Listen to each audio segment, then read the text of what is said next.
Welcome to Uninterrupted, the podcast from Forbes Cybersecurity, where we dive into the world of technology, cybersecurity, and IT solutions. We help your business stay protected and ahead of the curve by providing the information you need to stay safe. Whether you're a business owner, IT professional, or just tech curious, this is your go-to source for staying informed and staying secure. Hi, everybody. Welcome back to another episode of Uninterrupted. I'm your host, Chris Hammonds, and with me today is our COO, John Faust. John, say hello. Hey, everybody.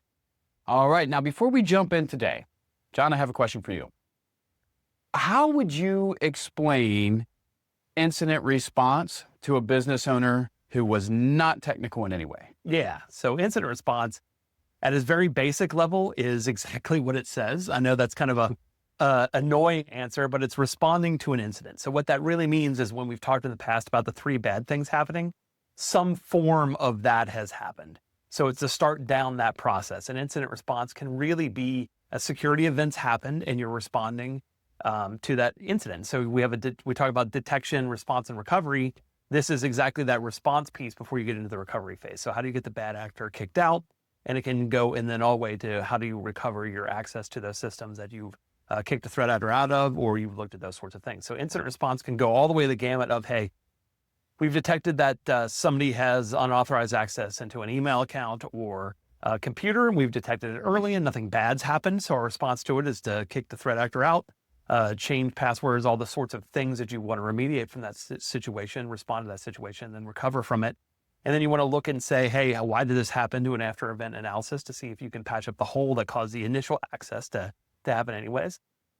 Or you could have an incident response that goes all the way is that our detection of the event that happened was after everything was encrypted. And then you're responding and recovering from an absolutely massive full-blown cyber event. And I think that's what most people think of when they think of incident response is whenever the full-blown, everything's been encrypted, the whole bad things happen. But it really should cover your whole gamut of systems from a very minimal impact, very lightweight type of thing. We detected this early. This is what happens. Who needs to be notified? All the way up through everything in between of a full ransomware event happening and actually the real bad event going on. Yeah, and another way to look at that too, it's we've all been preparing for fire drills since we were a kid, right? You know, you have to have a plan in place in case a bad thing happens. You got to know what to do. So essentially, that's what the incident response plan is. Yeah, it's an adult fire drill. It really is. It really is. Now, have you ever seen an instance to where someone went through a cyber incident and did not have an incident response plan? Oh, yes. That's super common. So the 3 really bad things that we've worked with companies who weren't our clients before and they picked us up after that happened, full encryption event, ransomware, the whole 9 yards, none of them had incident response. So effectively, we were walking them through incident response from the ground up and an ad hoc position. And so I had my company's Forbes's incident response plan that we've developed for us about what we're going to do. I had all those ideas in my head on the first one that I've had to deal with from an incident response perspective. You hope that you never have to go through that and put it into effect. But I was able, from my preparedness, I was able to walk them through and coach them through a situation. Everything's encrypted. We get there. First thing we talk about is limiting the access, making sure there can't be any spread. And then we talk about contacting their insurance agent to get cyber insurance talk about contacting their attorney to start. The attorney-client privilege that goes along with that is potentially, do they want to handle that? Working with vendors, working with all the things, the incident response teams from the cyber insurance, the whole 9 yards. I had to coach that for them from scratch because they were not prepared in it for any way. They had never kind of thought about it. And so have you ever seen a business be confident in their incident response plan and then you kind of take a look at it and realize, this may not, you're not on the right track just yet, but there's some more things you need to add to it. Have you ever come across that? Yeah. So one of the issues with incident response that we'll see companies go down the path when they do this is, we'll be 100% honest here. Any kind of even a generic incident response plan is better than no incident response plan. If you've just taken an online form and done a template, that means you've at least thought about a few things that you maybe want to do in that, but it doesn't encompass enough. It doesn't really show what the actual in the weeds type of thing is going to be. You also, the opposite of that's happened where we've gone into a company and looked at their incident response plan, and it's so incredibly detailed that it doesn't allow the flexibility to handle an actual real live event. So it's so detailed, it's so rigid, it has so many items in it with exactly who's going to do this and everything, that it doesn't allow the flexibility that you need to have when you are going through one of these things. So there's a real balancing act that you need to be doing when you do one. A lot of the times we'll talk about tabletop exercises.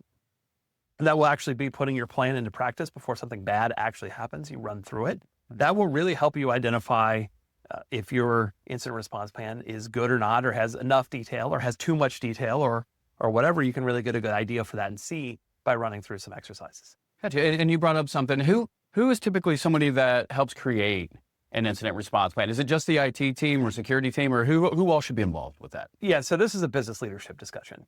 So your IT is part of this, but it really goes into many other departments other than just your IT. So effective incident response is not just going to be responding to a cybersecurity incident. It could be a physical security incident, which might not have your IT at all. It could be some other incident that has to do with your company. It's really about risk management and the different players that need to be involved when. Your communications department might want to be involved. If you have a PR department, they may want to be involved. You have all these pieces, legal, all these things, and really it's about a playbook to get everybody working together in a holistic unit to then say, hey, this is what we're looking for. This is how we're going to respond to a bad thing happen. Yeah, absolutely. And when it comes to creating your incident response plan, probably not a good idea to save it on your computer, right? Maybe want to have a couple, maybe want to have a physical copy of this in case you're encrypted and you have no access to it. Have a physical copy, right? Well, we've seen that happen. A company goes and say they had some minor incident response plan or things like that, or it exists in their email, but they no longer have access to their computers or their email. They've been locked out of both systems and they don't have access to the incident response plan. So that's something that we say, hey, keep it somewhere printed out at least. You know, it's okay to have them digitally, but keep them printed out at least.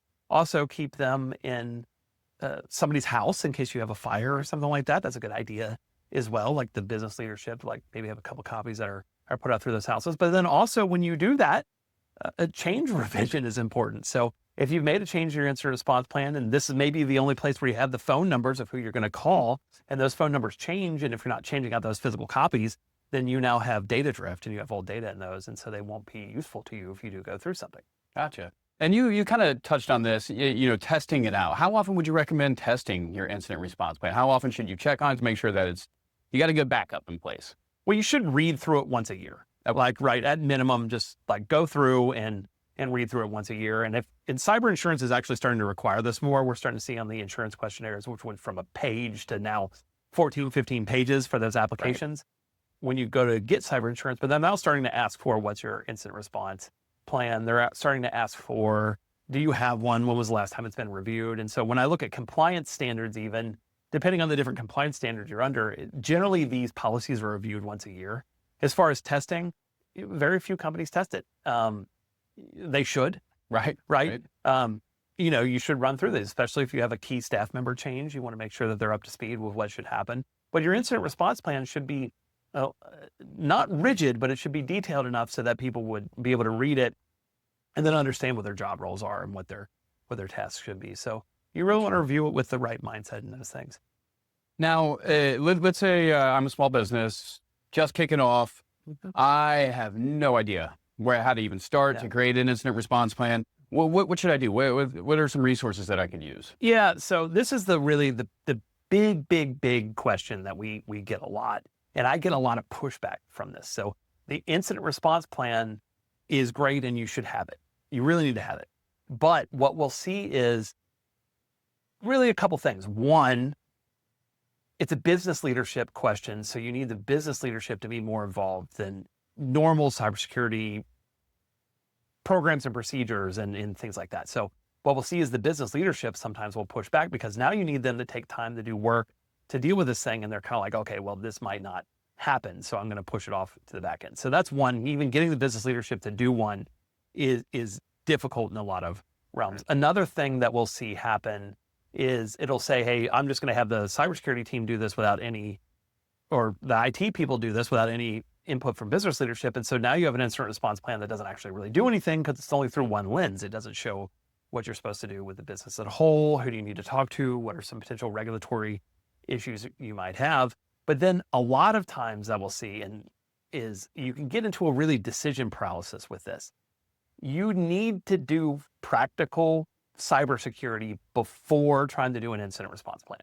You need to have the things in place that you're going to put in your plan basically done or on the path of being done before you write the plan. Because if you write the plan and you're not doing any practical cybersecurity, then you're really not going to be able to detect and respond and recover to the situation until it's too late. So you really need to have the practical cybersecurity first and then put the incident response plan in place kind of after. And so we'll see this backwards. And this is something we really preach a lot at Forbes is policies and procedures are 100% fantastic. Yes. You need to be doing them, but you need to have the practical cybersecurity, the actual boots on the ground, real world work, looking at the trenches, having a security operations center, looking at the stuff you need to look at to analyze the log files and all the myriad of things that you can look at in our other videos that we talk about.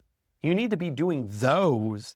Those are more critical than the incident response plan. But then at some point you need to go and do that. You need to go do the rest of the work.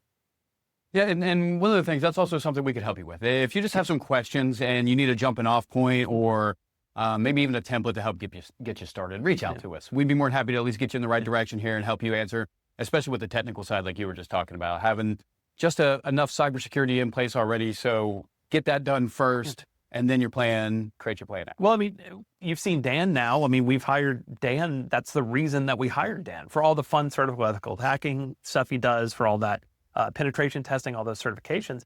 But he has a compliance mind. And so he's helping us and helping our clients go through and do the compliance piece, which are those incident response plans, disaster recovery policies, acceptable use policies. There's a whole myriad of things that you're going to want to potentially put on your network. And the policies and procedures for your employees to know what they can do, how to stay safe, how to keep the data safe, all those kinds of things. I always wondered why you hired him. So that makes a lot of sense. And now, and you kind of touched on this too, the detection piece. Mm-hmm. How crucial is speed when it comes to detecting, somebody in your network, whatever the case may be, any type of nefarious behavior, whatever it is that you're looking for? How important is speed when it comes to your incident response plan? So the thing with IT guys and cybersecurity guys is we're going to tell you speed is the most critical thing. Like, we got to detect it as fast as possible and limit that dwell time as much as we can. But it really depends on what system they're accessing to. What data does that have access to?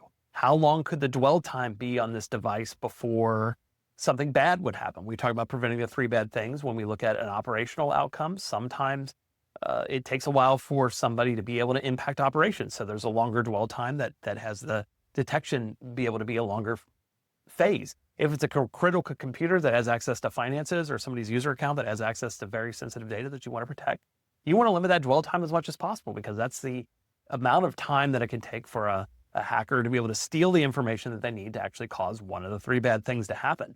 And so it really depends on your company, what your height of those 3 bad things pillars are, which is, accessing the financials or getting in the middle of a financial transaction, stealing the sensitive data and blackmailing you for it, or traditional ransomware and locking down your systems and shutting down your operation. Those pillars have different heights, and that requires a different cybersecurity. And really a lot of what it comes down to that we focus on a ton now is we're going to try to prevent everything possible. We're going to try to prevent unauthorized access from happening. But how do I make that detection phase that now something weird is going on in this system? How do I identify that it's there at all? And then how do I make that identification as fast as possible before something actually bad happens? Because if we can limit what we have to respond to and recover from, if we can make that lower, we can take that blast radius and make it a lot less, then it impacts your company less. It's less financial issues that you have for your company. It's less all the stuff that comes with hacking, customer reputation damage, financial outlay, regulatory issues. Everything becomes less if you can detect, respond, and recover to it as fast as possible.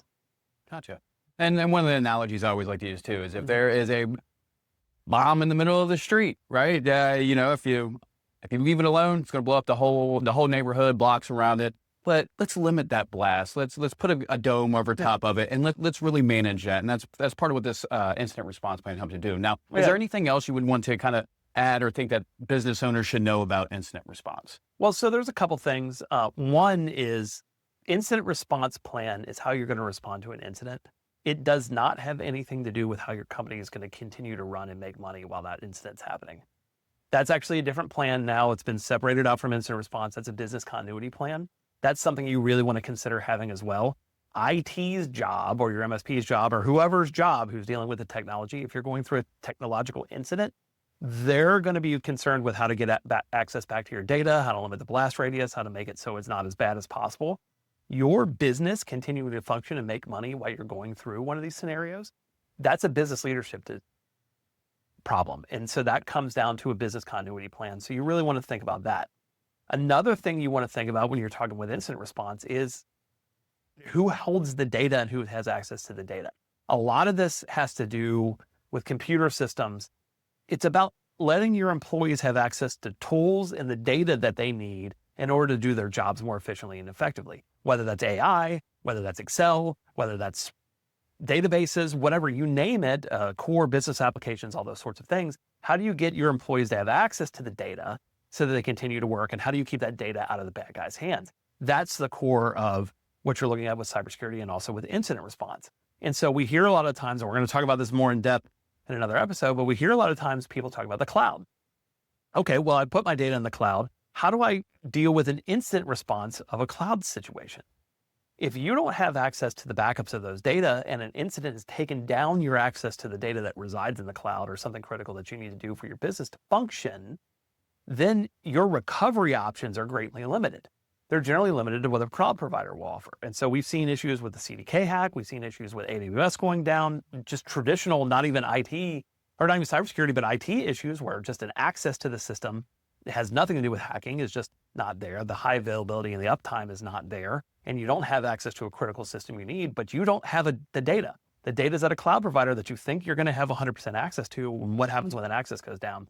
Business continuity discussion, we'll talk about that. How do I get access to this data? Do I have a backup of it? How granular is my backup? When I look at my PSA, which is the thing that does ticketing, my ticketing system, when I look at my ticketing system, that's in the cloud. We have a backup of the customers and contacts that are in that. We have a backup of our billing records, the invoices that would happen out of that. So if that system went down, it would suck for us. We would have to do a lot of work. It'd be hard for us to do tickets.